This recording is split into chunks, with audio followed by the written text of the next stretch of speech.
In today's tutorial I'm going to show you how I figure out doing multiples when you find a pattern you love and it's not available in the size that you prefer.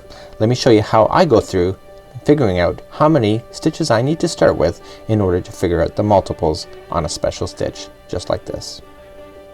Welcome back to the Crochet Crowd as well as Yarnspirations.com. I'm your host Mikey. Today we have a pattern and I'm going to show you how to do multiples. Now I've really never ever shown a specific tutorial on how to do it, and today I'm about to do that.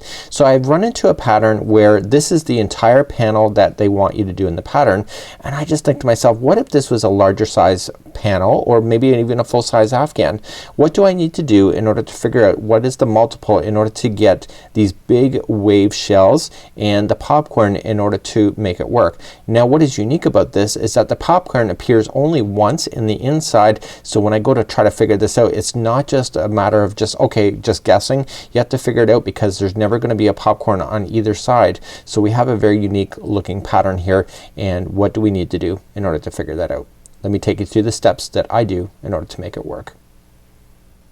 My step one is to create a crochet diagram. If you don't know how to create these, you know, this is not really a big deal. It does take time getting used to understand the symbols in order to make it work. But I have a hard time visualizing the stitches when it's in written words such as a paragraph, so I like to draw it out and use the symbols in order to see exactly what we've done just for this. So this is exactly the pattern as it shows. This is the panel as it shows, but now I want to figure out how to make it bigger. So the first thing I need to do is that I need to draw one of these so I can physically count the stitches in order to make it work. But there's a little more to this than just counting stitches.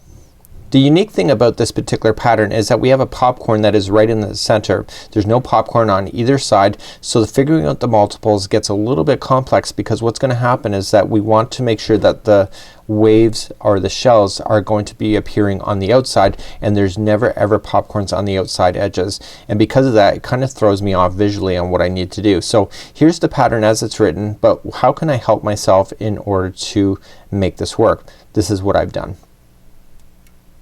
So without ruining my sketch, I take a photocopy on my printer and I can see this, so I can write my notes on it so I can figure out all the math without ruining my nice template that I've worked with. So what I want to do is that I want to take two copies and take one, and I want to cut exactly right where the pattern starts to repeat itself. So I want to make sure that there's going to be a popcorn on this side. So instead of having to redraw everything, I take a photocopy and I cut out a piece of the pattern so that I can overlay it, and I keep moving the pattern and moving the pattern until they exactly will overlay each other just like this. And so now I can see what it's gonna look like when there's another popcorn after the middle shell, and I can now figure out confidently how many stitches that I'm gonna have to do. So let me take you to the next part. Now with my diagram put together, I would just use a piece of tape, but in this case I photocopied it for easier holding on to here for the video. So what I want to look for is what are the commonality of stitches that exist between the patterns. So we can see it's like wallpaper, and what we need to figure out is where the edges of the wallpaper come down in this pattern. So what I like to do is that I like to count. The popcorn seems to be a very centerpiece here, so I'm gonna draw a line coming down from the popcorn. And what I want to do is that I want to look and see how this is a plus sign here. This is a single crochet, and I can see another single crochet over here and one over here and so forth. But I never ever want to count two of these single crochets at the same time because it appears that this single crochet is the next launch for the next one, if that makes any sense. So you don't ever want to count single crochet to single crochet because then that means, see the popcorn, you'd be counting an extra stitch. So what I like to do is that I like to count backward from this popcorn to where I started, and what I want to do is that seeing that this plus sign seems to be a common factor, I want to stop just before it. So let me count this stitch. So 1, 2, 3, 4, 5, 6, 7 and 8, and so I'm going to say this is 8 because the plus sign is next. So I'm thinking at this point that the multiple is 8, but I can verify that. So I jump and I'm gonna put another line down in the first single crochet. See how we have one down over here? I'm gonna put a line down here and count from that spot, and let's just count 8 and see where it takes us. So 1, 2, 3, 4, 5, 6, 7 and 8, and I'm right below the popcorn. So I'm gonna put another line here. So now I can see that this 8 landed and the last one was the popcorn, and so it is this time. So I write 8 again. So then I'm gonna do it again one more time, and it's just a self-verification. So I'm gonna count again. So 1, 2, 3. So the first one is, I'm just gonna put a line down. So 1, 2, 3, 4, 5, 6, 7, and 8. And look at that. So now I'm starting to think, okay, the multiples of 8, but how many extra stitches do I need in order to pull this off? Because I have one left over here, and I have one left over here. So I'm guessing that the stitch counts on these are multiples of 8 plus 2. Let me pull up my other sheet, and this is what I figured out when I was not on camera.